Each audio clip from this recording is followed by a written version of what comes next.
Right, hello everyone, and welcome back to my review for Preacher. Today we're looking at book 6, and this is the final book in the series, so this is going to be the final episode of my Preacher review.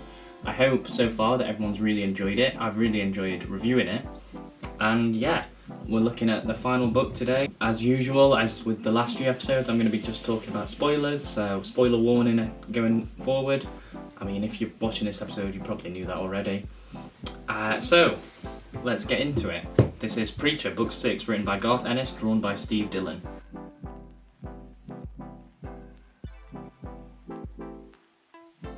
We get a flashback at the start of Book 6. We get young Jesse and Tulip outrunning the police with their friend Amy. And then at a diner, a Texas Ranger comes over to them and asks for their help because the person they were kind of like stealing for has worked with this French guy called Napoleon Vichy, who is... he buys, I think, lame horses and then like kills them and sells them for meat and stuff. And so this Texas Ranger really wants to take him down with Jesse. And so they do. They infiltrate this kind of factory, and the Texas Ranger and Jesse end up getting kidnapped, and it looks like they're gonna die. The Texas Ranger gets shot in the stomach by Vichy, and then Amy and Tulip come and save them, but not before the Texas Ranger dies. And Jesse, he rides out of the factory, he lets all the horses free and rides out on the back of one of them and just stampede over all these people. And then he captures the Frenchman and sort of takes him out into the desert where he hangs him. It's the same thing I said last time. You see Jesse for kind of the criminal that he was, but he's also got a good side when it comes to helping people. He helps the Texas Ranger, he lets the horses free, and he does take down the bad guy, but still he was outrunning the police at the start and still he kills him and everything. So it's sort of like, it's that question again of whether or not he is a good guy or a bad guy or an anti-hero. And I guess again that's just sort of the reason that Genesis chose him and the reason that Genesis is kind of able to stay inside of his body. And so yeah, I just kind of enjoy seeing that backstory and sort of seeing why Genesis chose Jesse. Then we cut to Hoover, who you might remember Jesse told to count 3 million grains of sand on the beach. And when we cut back to him, he's got really long hair, really long beard, and missing some teeth, and he's holding a dead fish, and just counting 3 million grains of sand. And I don't know, it's strange because like in the show, all kinds of stuff happens to him. He gets made into a vampire and stuff, and then in the book they kind of just leave him for a bit and then come back to him. Jesse goes looking for Cassidy, goes to the old bar that he told him about when they were stood on top of the Empire State Building, and Hairstar is back in San Francisco meeting back up with the Grail. Jesse, whilst looking for Cassidy, bumps into sort of a homeless person called Sally, who claims to have known Cassidy and says that Cassidy was sort of dating one of her friends, or a couple of her friends. And then yeah, Hairstar meets Eisenstein, the guy that he sort of met when he was first joining the Grail. So we kind of get parts of Jesse's story going forward, parts of Hairstar's story going forward, and the two kind of running alongside each other despite being on opposite ends of the country. So the Sally that I mentioned, Jesse starts to kind of have a lot of conversations with them, and they tell him more and more about Cassidy and about sort of how evil he is and how evil he was to their friend. And so yeah, we see sort of backstory for Cassidy about how he is an addict that ruins people's lives and gets them hooked on like heroin, and then he like beats the women that he's dating, and he's just an all-round kind of bad guy, you know. You don't really like Cassidy anymore at this point. And then to kind of juxtapose that, we get everything that's going on with Arseface as a rock and roll star. Yeah, about how he singles at number 1. I think it drops down to number 3, and so his manager kind of spearheads some like conspiracy or trouble or something like that to get Arseface back to number 1, but it means that everyone hates him. Also, he's losing all of his money and he's got all these bills and everything to pay it. His manager's just not taking care of, and it just means Arseface is going to completely lose everything. So we see after Cassidy beats the woman that he's with and breaks her jaw, and then one of the next women that Cassidy's kind of with, kind of spending a lot of his time with dating, Joni I think, we see how she manages to finally escape Cassidy after he tries to suck her blood. They're laid in bed and he tries to suck her blood to get a bit stronger, but she opens the curtain and leaves and he kind of burns up. And so when Sally goes back to the apartment to check sort of what's going on and what's going on with them. We just see Cassidy wearing nothing but his sunglasses, eating rats in the apartment, kind of drinking their blood to get stronger and stronger. And so I think for me, I remember reading this and I was just like, I fucking hate Cassidy, to be honest. The stuff that's kind of went on earlier in the story where he has some redeeming qualities, like he kills Icarus, and he kind of has some redeeming qualities in that aspect, but he's just a bad guy, like through and through. He's just a bad guy. He's done some evil, horrible things. So whilst Sally is telling Jesse this story, we have Hairstar trying to kill Eisenstein, and his bodyguard, Eisenstein's bodyguard, is just way too good at his job. So anything Hairstar tries, he's just unable to kill him. Then everything just kind of carries on in that nature. We see people out for blood with Arseface. We see Sally tell the rest of their story to Jesse before dying on a park bench. Yeah, Jesse has a completely new outlook on Cassidy now. Obviously, everything Tulip said to him, it opened his eyes to how bad of a guy Cassidy is, but now, after everything Sally said to him, with Gilly and Hilly and Joni and everything like that, you know, beating women, trying to suck their blood. He's just a horrible guy through and through. So when somebody knocks at the door and Jesse answers it, last person he's sort of expected to see is Cassidy. So when he opens the door and Cassidy says, "I thought you were dead," Jesse just kind of stands there for a minute, and then Cassidy says he's come to check up on Tulip. Tulip comes out of the door holding a gun. So does her friend Amy, and they both just tell him to freeze because he's such a piece of shit. And Jesse says to him, "I know everything. Like, I know you beat women. I know how evil you are." And so Cassidy tries to explain himself. He says, "I wouldn't do that to Tulip. Like, I'm still me." And Jesse just says, "You're an animal that thinks it's a man." Just cuts straight through him. So Cassidy loses it, tries to punch him, and literally in my opinion, the most badass part of Preacher, the entire series, the most badass part, Cassidy tries to punch Jesse, and we know Cassidy's kind of got this, not super strength, but he is stronger than an average man because he's a vampire. So he tries to punch Jesse, and Jesse just catches his fist and just holds it there and then lets it go and says, "It ain't the time or the place. 2 months from now, meet me at this bar and we'll go through it then, we'll talk about it then," and then just closes the door and leaves Cassidy out in the hallway. They go inside and Amy and Tulip are just saying like, "Are you alright?" And Jesse looks at them straight dead in the eye and he's like, "I think you need to take me to the hospital. I just broke every bone in my hand." I love that part. I think that's, the most badass part of Preacher for me. I really enjoyed it. So, as I'm saying with Arseface, we just kind of see the riots going on outside his house, and we see Hairstar kill Eisenstein. He just kicks him over a balcony, kills him, and then his bodyguard tries to grab him but pulls off his prosthetic leg because he has one leg because of the cannibals. So Hairstar shoots him, and the dog that Eisenstein had just mauls Hairstar before Hairstar can shoot and kill it. And at this point, I think Hairstar is less man and more kind of just parts than he was before. He's got the big cut down the middle of his head from Jesse. He's got his crotch mauled off. He's got one leg from the cannibals. He's got one eye that he had from his time before the book began. And so Jesse and Tulip leave New York. They leave Amy. And then the next issue, we cut to the end of all things. And so Jesse is carrying a spade and some rope, and he digs up the body of the Saint of Killers that he found from some angels in Las Vegas, because he wants to talk with the Saint of Killers, and that's supposed to be the best way for him to do it. It's supposed to be sort of the only way for him to do it. We just see more and more during this time as well, Hairstar's becoming more and more frustrated, and he's taking it out on Featherstone and Hoover. Featherstone still kind of has feelings for him, but he's just treating her like absolute dog shit. And Hoover also has feelings for Featherstone, so it's sort of this awkward love triangle that's not reciprocated at all by Hairstar. And then we cut back to Jesse digging up the Saint of Killers, like I said. Cassidy goes to a church where he stands in front of Jesus Christ and says he wants to make a deal. I was reading this and it's kind of like, well, what deal is he going to make? He's not going to make something that's going to affect Jesse or the fight that they're going to have, or because it's going to pretty much end in a big brawl, isn't it? Jesse meets up with the Saint of Killers and tells him he's got a plan. He's got a plan to get rid of God, and he says that God is in hiding because he fears Genesis, and so if he was to get rid of Genesis and the Saint of Killers was to go to heaven, then when God returned from hiding to heaven, the Saint of Killers would be stood there waiting for him. But obviously he doesn't trust the Saint of Killers, and he says to him, I need your word, you know, you were a man once. And the Saint of Killers hands him one of his pistols and says, this is what I am. And Jesse just sees what he did to the town. He sees all the dead bodies and the zombies kind of walking towards them that the Saint of Killers killed.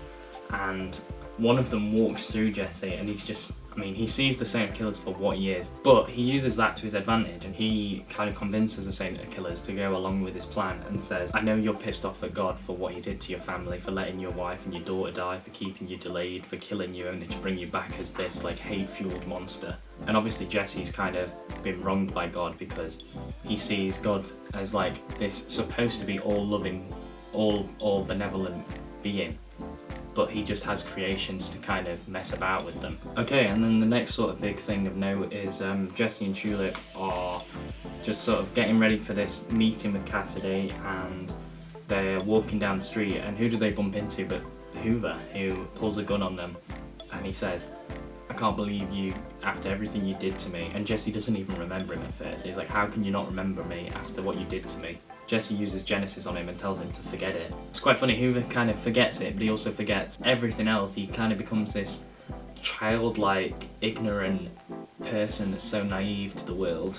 It means that he can finally like tell Featherstone that he likes her, and he sees the way Hairstar treats her as like not right.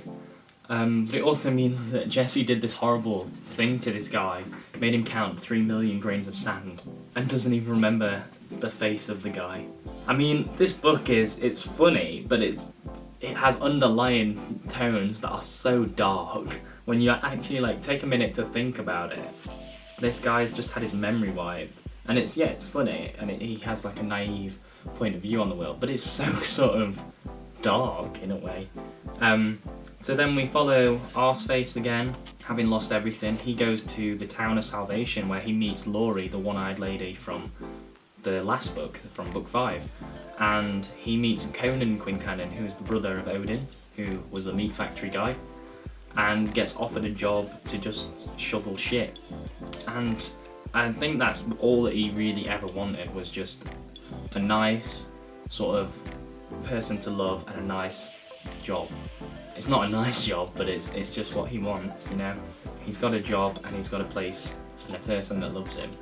He doesn't really want to be famous, and so yeah, it's kind of a bittersweet ending. It's happy because Arseface has met someone that he really likes, and he starts sorting a new life. And on the other hand, he has lost it all because of this manager who took all of his money. We see Jesse and Tulip in a motel, and Jesse has a dream about when Tulip got shot in the head by Jodie, and he wakes up in a cold sweat, and they're getting ready for this big assault with Cassidy, and he's sort of having doubts again, just like he did when they went to Masada, and he left Tulip and left her the note, and he knows that he kind of has to do that again. He has to keep her safe, because when Jodie killed her, he says it's the worst day of his life. Everything that happened with Cassidy, so much has already happened to her. If anything was to happen again, I don't think he'd ever forgive himself. I don't think he could carry on living. So what he does, and yeah, this is not right at all, he drugs her, knocks her out, and leaves. He leaves her another note. And it's really awkward because, like I say, there's dark undertones there of he doesn't trust her, or he doesn't think that she's capable, but he's doing what he thinks is best. It's so awkward because he has lost everyone in his life, and he's lost her once already, and he can't even trust someone that he thought was his best friend, so he can't do anything else but what he does, and kind of has to, in a way. It's really, really awkward. It's kind of a grey area, but he does that, and then he's trying to convince himself he's kind of done the right thing, and he talks with John Wayne, his sort of inner monologue that he's been talking with throughout the series, and John Wayne sort of just says to him that his dad would be proud of him. You got to do what you got to do, and he says goodbye to him, and John Wayne leaves him. So we see that, and we also see Hairstar just treating Featherstone worse and worse, and Hoover's finally just had enough at this point. You know, he's got this new outlook on life where he's forgotten everything that came before, and so he's just he's had enough now. He's going to tell Hairstar how it is. So then we cut to the bar, we see Cassidy drinking, and Jesse comes in and sits next to him and orders a drink, and Cassidy's still trying to maintain this like aura of friendship, but it's completely gone, and Jesse's not having any of it. He's just you know, he wants to talk about what he came here to talk about. And so running alongside that, we have Skeeter the dog that Jesse picked up last time. He wakes up Tulip, who sees the note and instantly knows that Jesse has left her and gone to meet Cassidy on his own. And yeah, Cassidy and Jesse just talk through everything that Sally said, and they kind of just talk about everything. And it's quite intense without anything actually happening, you know, they're just two people sat having a conversation, but it's really intense. And so Jesse says to Cassidy what he's gonna do next is gonna take him outside and he's gonna beat the shit out of him. He also uses Genesis on him and tells him to fight like hell. So we know that Jesse's not messing around now. And then the guy with probably the worst timing in the world comes over and insults the two of them and says, I bet like $5 you won't say anything because you've come in this bar by accident. So Jesse already pissed off at Cassidy, wanting to hit something. Cassidy up for a fight. This guy comes over, they bust the entire bar up. I would have quite liked to see the bar fight, but we just cut back to it again and everyone's just unconscious. And so we see Tulip gearing up with all these guns and this bulletproof vest to go and find Jesse. He's got a 3-hour start on her, but she says, I'm gonna save him and then I'm gonna kill him. So after this bar fight, we cut back to Jesse and Cassidy, and Jesse's just ready to go again. He's ready to fight Cassidy, but Cassidy says, can't we just have a drink, just a couple drinks, or give me a couple hours? And Jesse says, no, I'll be waiting at 5 AM in front of the Alamo, so be there or I'll come looking for you. And he leaves, and then Cassidy goes back, sits, has a drink, and the next issue we cut to 5 AM in front of the Alamo. Cassidy's there waiting, Jesse walks up to him and tells him straight away, take your shades off. He doesn't, he just walks up to him and punches him square in the face, knocking his shades off. And we see Hairstar with his sort of like army soldiers keeping an eye on it, and he's got this sniper trained on them both. And he's watching the fight. He can take the shot and take them out, or he can just sit and watch and wait what happens. So we kind of have these two big moments going on at the same time. Tulip's infiltrating the Grail, and she's walking up behind them and she starts shooting them all and taking them down. And Jesse and Cassidy are fighting, and we finally see Cassidy's eyes. After 6 books, we finally see them, and they are just bloodshot to hell. And Jesse says, is that a side effect, or have you just been jerking off for 100 years? And this pisses Cassidy off. So the fight ensues more and more, and we just see Cassidy for kind of the wild animal that he is. And it's just like, it kind of dehumanises Cassidy more and more, seeing his eyes. You know, if he was just normal eyes, you could kind of see him as still a bit human. But he's got these bright red and green bloodshot eyes that just looks like a monster. And so Jesse is kind of talking to Cassidy, they're talking through the fight, and he's kind of winding him up more and more, and he says, that blood from the cut on your head is filling your eyes, must be pissing you off. You can't see me. And then Cassidy says, I can still smell you. And to which Jesse punches him square in the nose, just kind of flattens his nose. So the fight carries on, and so after everything with Featherstone and Hoover, Featherstone's finally ready to stand up for herself a bit and pulls a gun on Hairstar, and she calls him a bastard. And Star just turns around and shoots her without even thinking, without warning. This person that he spent so much time with throughout the book, he has no feelings for at all. Yeah, so I mean, you've got Cassidy, who's dehumanized, you've got Hairstar, who's also the same. They're two people that, like, they're not even human anymore. Cassidy, literally, he's a vampire, but Hairstar, you know, he's losing more and more of himself. Like I said earlier, he's got the cut down his head, he's got no leg. Tulip is going full on John Rambo and literally just like mowing all these people down. She's so pissed off at Jesse. I think she's just taking it out on all these people. And so yeah, Jesse is then talking to Cassidy again and says, he says some stuff. He's like, do you know what it means to be human? Are you human, or are you just like a corpse stitched up to look like a man?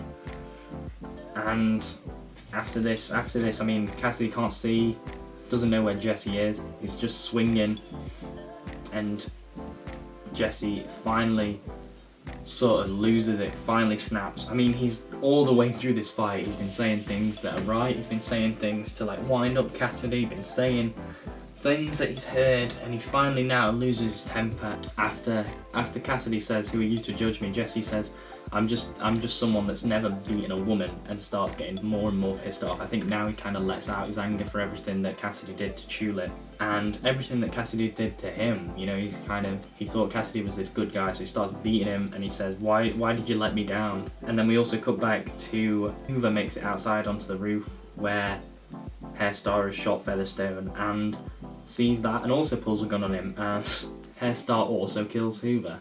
So he's just killed his two sort of, you know, people that he delegates to, that just below him. He's killed them both without thinking, without warning. And Cassidy asks for help from Jesse. And this is sort of where the Christianity part kind of comes in a little bit, I guess, like the whole forgiveness thing. Jesse does forgive Cassidy. Cassidy holds his hand out and Jesse takes it. And what does Cassidy do? Punches him square in the breastbone, knocking him flying. Yeah, we cut to Tulip. She walks upstairs, she sees Hoover and Featherstone both dead, and she goes to take out Hairstar. And when I'm reading this, I would have loved them to do it in the show. I know that Jesse had his fight with God in front of the Alamo, but just imagine if he'd done it with Cassidy and Tulip is taking down Hairstar and the Grail. It would have been incredible. It would have been so good. But we didn't get it. But in the comic, it's so good. I was reading this and I was just like turning every page and with excitement. But Cassidy says to Jesse, "Don't get up because I've broken your breastbone. I heard it crack." Jesse gets up anyway, and Cassidy's like, "Jesus, what do they make you out of?" Yeah, the fight kind of ends there. The sun starts to come up. Jesse tells Cassidy to go to find some shade or something, and Cassidy accepts his fate. He's been forgiven by Jesse, and I guess, yeah, he's not really got anything else to live for. So he accepts his fate and explodes into flames when the sun comes up. So Jesse watches that happen, and Hairstar gets his man to shoot Jesse, and Genesis is released out into the sky. Tulip makes it to the roof and finally shoots Hairstar. She wings him in the arm and she shoots his guy. He turns around and just like without thinking shoots her again, just like he did Featherstone and Hoover, and starts shooting and shooting out of pure anger. She hits him in the other arm, and then he kind of falls on top of her and goes to pull the trigger, but he's out of bullets. And so she puts the gun right under his chin and just fires and blows the top of his head clean off. And it was quite rewarding to see Tulip kill Hairstar. Of all the people we could have got to kill him, it was rewarding to see Tulip do it. So then Tulip, after this, has kind of realised what just happened. Seeing Genesis take off into the sky can only mean one thing, that Jesse's dead. So she goes down and she sees that Jesse's been shot in the head. And so then, the final issue, we see the big note that Jesse left for Tulip. I'm not going to read it all, but we see that he left her a key in a bus stop, in a locker. And then we see that he's there with her. He's got two eyes. And at first I'm reading this and I'm like, is it just like a hallucination of hers? Is it sort of like John Wayne was for him? Or is it real? Like, is it this, or is it a flashback, or what? Because he's got two eyes. But then we see Skeeter as well. And I was just kind of wondering how is he alive? But it doesn't kind of fix anything with him and Tulip. He still left her, and she can't really trust him anymore. She can't just take it, so she just says, "I'm gonna leave and you're not gonna see me again." And he accepts it. He sits there and watches her leave, and he has a note from Cassidy, just kind of saying goodbye and thank you for forgiving him. And we cut back to God, who's finally going back to heaven now, opens the door, and he sees the Saint of Killers sat there, and it was so good to see that. We also see Cassidy's deal that he made with God. We see his deal in the church, and we see that he asked, no matter what happened, that Jesse has to live. And so then I figured out, I was like, Jesse is alive. And he's kind of cheated death because of Cassidy, his enemy, who, you know, has made this deal to make sure that he stays alive. But in doing so, he's also asked that he stays alive too. So Jesse's sat in the park, Tulip's leaving, she's stuck in traffic, and she also has a note from Cassidy, just saying sorry for everything. And Jesse sees this cop mistreating this horse, and in the next panel, literally on the next page, he pulls alongside Tulip on the back of this horse with his dog, and just says to her, "Come with me." And just says that he loves her more than anything and that he's sorry, and he starts to cry. And this is the first time that Jesse's cried since his dad died. Jesse's like this like made of iron guy that's never cried since his dad died, so for him to be crying now, it really means a lot to Tulip. And yeah, she goes with him, and we see God open the door to the Saint of Killers who's killed all the angels, and he just kills God. And it's so good to finally see him sat on that throne. It was something that was done in the show, I'm pretty sure, and it was nice to see it there, but it was much more kind of impactful here in the book. And then we see Jesse and Tulip leaving on horseback, going through the desert. They're just leaving with the dog Skeeter. The Saint of Killers is sat on the throne in heaven, and Cassidy is in the desert. No sunglasses, eyes back to normal, and he says he's going to try and act like a man. So he's kind of changed for the better now. He throws his sunglasses away, and it's kind of symbolic that he's throwing away his past and everything like that. I guess those sunglasses kind of represent the vampire that he was, hiding away from the world. And so by throwing them away and saying he's going to act like a man, hopefully he's changed. But that is it. That's the end of Preacher. There's a nice ending for Jesse and Tulip riding off into the desert. Nice ending for the Saint of Killers killing God. And a nice kind of ending for Cassidy. One thing is, I would love to get a sequel to this. I don't think we'll ever get one, and sadly Steve Dillon has passed away. But his artwork throughout this entire series is incredible, and it's one of the things I love most about it. Garth Ennis' writing and Steve Dillon's art makes for such a great story. So, that was it. That was Preacher.